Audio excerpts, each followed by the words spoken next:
Number 4, জাহিলিয়াতের যুগে তারা নারীদেরকে মূল্য দিত না, নারীদেরকে সম্মান দিত না, তারা নারীদের ইজ্জত নিয়ে ছিনিমিনি খেলাতো।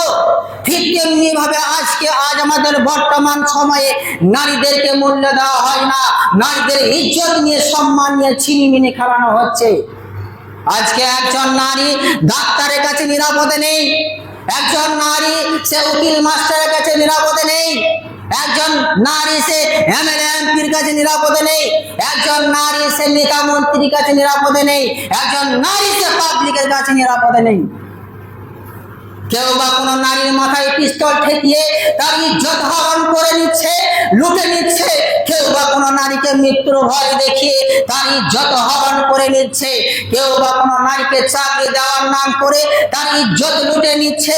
কেউ বা কোনো নারীকে পয়সার লোভ দেখিয়ে তার ইজ্জত হরণ করে নিচ্ছে, তার ইজ্জত লুটে নিচ্ছে। কেউ বা গভীর রাত্রিতে রাতের অন্ধকারে বাড়িতে ঢুকে নারীর ইজ্জত হরণ করে তাকে পৃথিবীর বুক থেকে বিদায় করে দিচ্ছে। আবার কেউ কোনো নারীর সাথে প্রেমিকের অভিনয় করে, ভালোবাসার অভিনয় করে তার ইজ্জত হরণ করে নিচ্ছে।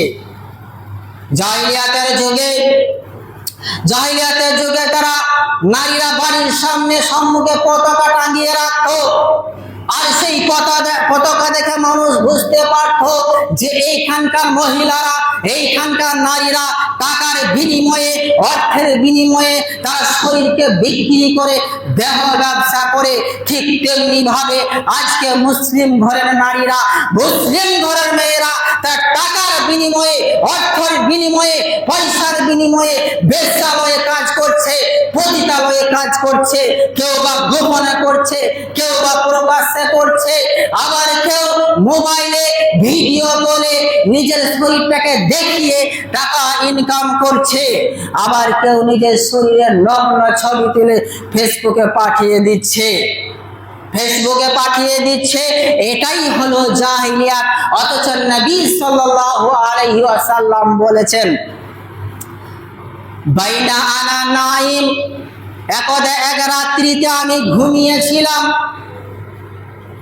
ইজাতানি রাজুলানে, ঠিক এমনি সময়ে আমার কাছে দুইজন ব্যক্তি আসলো। ফাআখাযা বিজাবি, অতঃপর তিনারা আমার দুই বাহু ধরে চলতে শুরু করলো। ফাআতায়া বিহি, আমি তাদের সহিত চলতে লাগলাম। এই কথা নবী সাল্লাল্লাহু আলাইহি সাল্লাম বলছেন, ফাইদা আনা বিকওমিন আশাদ্দু সাইইন ইনতিফাকান ওয়া আনতানাহু রিহান। চলতে চলতে আমি এমন কিছু মানুষকে দেখলাম, আমি এমন কিছু মানুষকে দেখতে পেলাম যে তারা ফুলে ফেপে মোটা হয়ে পড়ে আছে, তাদের শরীর থেকে দুর্গন্ধ বার হচ্ছে, এত দুর্গন্ধ বার হচ্ছে আমার দম যেন বন্ধ হয়ে যাচ্ছিল, আমার নিঃশ্বাস নিতে অসুবিধা হচ্ছিল, নাক বন্ধ হয়ে যাচ্ছিল। কান্না রিহা হুমুল মারাহিজ, মনে হচ্ছিল যেন এটা ভাগা, মনে হচ্ছিল যেন এটা নর্দমা, মনে হচ্ছিল যেন এটা ভাগা।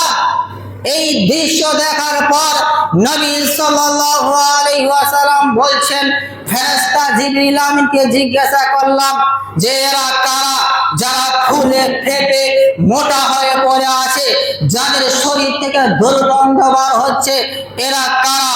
তখন জিবরিল আমিন বললেন, এরা হলো আযানি ওয়াজ্জাওয়ানি, বেবিচার ও বেবিচারিণী। এরা পৃথিবীর বুকে জিনা বেবিচার করত, এই জন্য এদেরকে এইভাবে শাস্তি দেওয়া হচ্ছে। তাহলে যারা জিনা বেবিচারে লিপ্ত হয়ে আছে তাদেরকে এই শাস্তি ভোগ করতে হবে।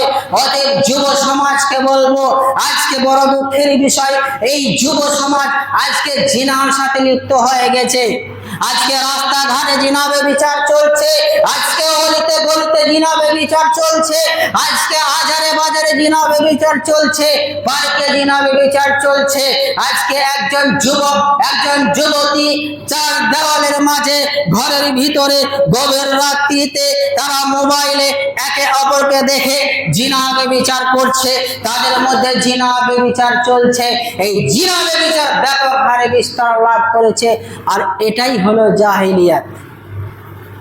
নাম্বার 5, জাহিলিয়াতের যুগে মানুষেরা তারা সামান্য বিষয় নিয়ে সামান্য জিনিস নিয়ে ঝগড়া বেঁধে যেত, যুদ্ধ বেঁধে যেত, আর এক একটা যুদ্ধ চলতো বছরের পর বছর। এবার দেখুন এই জিনিসটা আজ আমাদের সমাজে এসেছে কিনা, চলে এসেছে। আজকে সামান্য জায়গা নিয়ে, সামান্য পানপড়েন নিয়ে, সামান্য কিছু একটা বিষয় নিয়ে বা হাঁস মুরগি নিয়ে ভাইয়ে ভাইয়ে যুদ্ধ লেগে যাচ্ছে, লাগে না? ভাইয়ে ভাইয়ে যুদ্ধ লেগে যাচ্ছে, চাচার সাথে মামার সাথে পাড়া প্রতিবেশীর সাথে যুদ্ধ বেঁধে যাচ্ছে, নিজের বাপের সাথে যুদ্ধ বেঁধে যাচ্ছে সামান্য জিনিস নিয়ে। আর এটাই হলো জাহিলিয়াত।